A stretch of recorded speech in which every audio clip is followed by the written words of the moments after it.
না না, মজা করছিলাম। এমনি এমনি ভাবি যখন যা মনে আসে।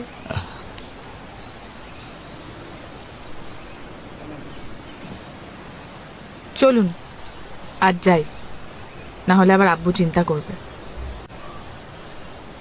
ইতি,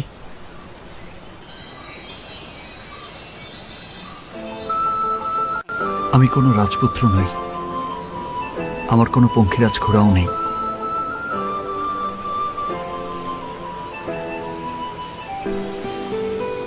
কিন্তু এক রাজ্য ভালোবাসা আছে। তুমি আমার প্রিয়তমা হবে।